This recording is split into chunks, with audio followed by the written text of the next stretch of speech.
তো আজকে যে ভিডিওটার টপিকটা নিয়ে কথা বলবো তোমরা থাম্বনেল দেখেই বুঝতে পেরে গেছো। হ্যাঁ, আমরা আয়ুষ্মান ভারতের ফর্ম ফিল আপ নিয়ে আমরা কথা বলবো। তো আমি দুদিন আগে ফর্মটা পেয়েছি, তো আমি অলরেডি ফর্মটা ফিল আপ করে রেখে দিয়েছি। তো তোমাদেরকে আমি দেখিয়ে দিচ্ছি কিভাবে ফিল আপ করবে। তো এখানে আবেদনকারীর তথ্য লেখা থাকবে, আধার কার্ড নাম্বারটা, ঠিক আছে। এখানে আবেদনকারীর নাম, এখানে নাম লেখা থাকবে, এখানে রেশন কার্ড লেখা থাকবে, ঠিক আছে। এখানে রেশন কার্ড বিভাগ মানে কোন ক্যাটাগরি, ঠিক আছে, সে ক্যাটাগরিটা লেখা থাকবে আমার SPHH, ঠিক আছে। এখানে আধার সংযুক্ত মোবাইল নম্বর, তোমার আধার কার্ডের সাথে মোবাইল নম্বর যেটা লিঙ্ক হয়ে আছে সেটা এখানে লিখে দেবে। তো আমি অলরেডি ফিল করে রেখেছি, হাইড করে রেখে দিয়েছি এটাকে। তো এখানে কিছু দেখার নেই গো, এখানে জেন্ডার দেওয়া আছে, পুরুষ, জন্ম তারিখ ওটা অলরেডি ফিল করা আছে। এবার এখানে লেখা আছে সম্পূর্ণ ঠিকানা, বাড়ির নম্বর, রাস্তা ও গ্রাম ওয়ার্ড। তো এখানে তোমার সম্পূর্ণ village, post office, police station, district, pincode এগুলো তোমরা দিয়ে এখানে ফিল করে দেবে পুরো। তো এখানে এখানে অলরেডি ফিল করা থাকবে, তোমাদের জেলাটাও ফিল করা থাকবে, ব্লকটাও ফিল করা থাকবে, গ্রাম পঞ্চায়েতও ফিল করা থাকবে। এর নিচে আসি, এখানে দেখতে পাচ্ছ পরিবারের প্রধানের নাম, তো পরিবারের প্রধানের নাম থাকবে। এবার এখানে দেখো মোট পরিবারের সদস্য, তো তোমাদের ফ্যামিলিতে কতজন মেম্বার আছে সেটা এখানে বসিয়ে দেবে। তো আমার পরিবারে 4 জন আছে, তো আমি বসিয়ে দিয়েছি। এবার প্যান কার্ড নাম্বার, এই প্যান কার্ড নাম্বারটা কার বসাবে? এই আবেদনকারীর তথ্য যে চিন্ময় ভল্লা, তার প্যান কার্ড নাম্বারটা এখানে বসাবে। তো আমি এটা অলরেডি বসিয়ে রেখেছিলাম, এটা হাইড করে রেখে দিয়েছি। তো এখানে লেখা আছে নির্বাচনী তথ্য 18 বছর ওপরে হলে, মানে যদি 18 বছরের নিচে হয় তাহলে তার এপিক নম্বর লাগবে না, মানে তার তো ভোটার কার্ড হয় না।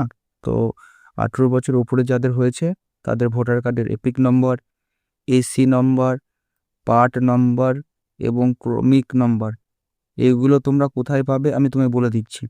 তো চলো তোমাকে আমি দেখিয়ে দিচ্ছি কোথায় পাবে এটা।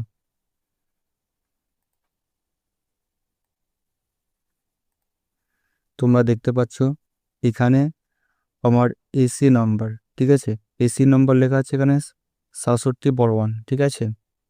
দেখতে পাচ্ছ তোমরা এখানে পার্ট নম্বর এখানে লেখা আছে, আর সিরিয়াল নাম্বার, ক্রমিক নম্বর, ঠিক আছে, এখানে দেখতে পাচ্ছ লেখা আছে।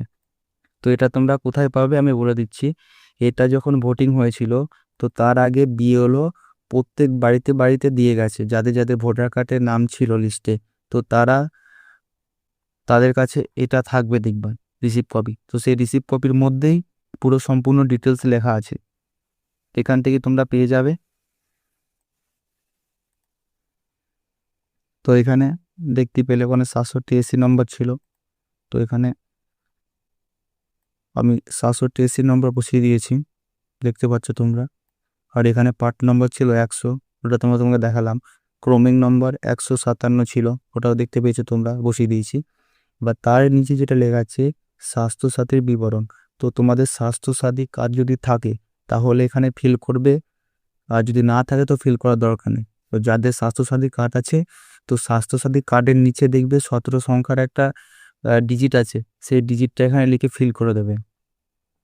আর এখানে ফিল করার কিছু দরকার নেই, এখানে ওরা ফিল করে, যে আশা কর্মীরা আছে তারা এটা ফিল করে রিসিভ কপিটা আমাদেরকে দিয়ে দেবে। এখানে দেখতে পাচ্ছ বাতিল করার মাপকাঠি, বিষয় হাইফেন মানদণ্ড, হ্যাঁ বা না। এখানে দেখো পরিবারের বার্ষিক আয় 8 লক্ষ টাকার বেশি, তো তোমাদের যদি 8 লক্ষ টাকার বেশি হয় বার্ষিক আয় তো তোমরা হ্যাঁ করবে, আর যদি না হয় তো না করে দেবে। তো আমি না করে দিয়েছি। এখানে দেখো লেখা আছে পরিবারের কোনো সদস্য আয়কর প্রদান করে, তো তোমাদের যদি করে তো হ্যাঁ করবে, অথবা না করবে।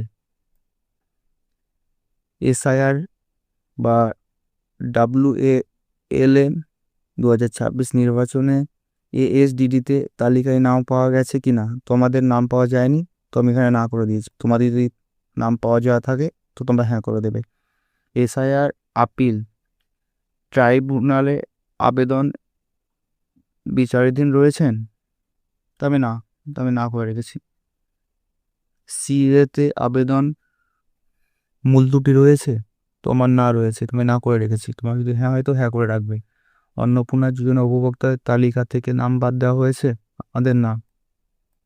তোমার যদি হ্যাঁ হয় তো হ্যাঁ করে রাখবে। ব্যক্তি জীবিত নন বা স্থায়ীভাবে স্থানান্তরিত হয়েছেন, না, তবে না করে রেখেছি। তোমরা এটা দেখে দেখে ফিল করে দেবে তোমার যদি এটা সেম টু সেম হয়তো। তো এখানে আর একটা টপিক, আবেদনকারী সম্মতি।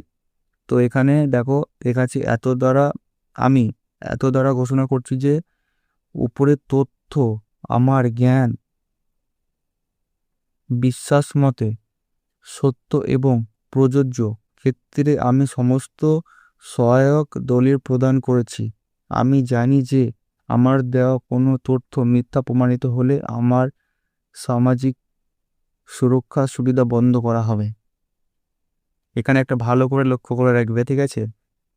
কারোর মিথ্যা তথ্য প্রমাণিত হলে তার জন্য সামাজিক সুরক্ষা বন্ধ করে দেবে।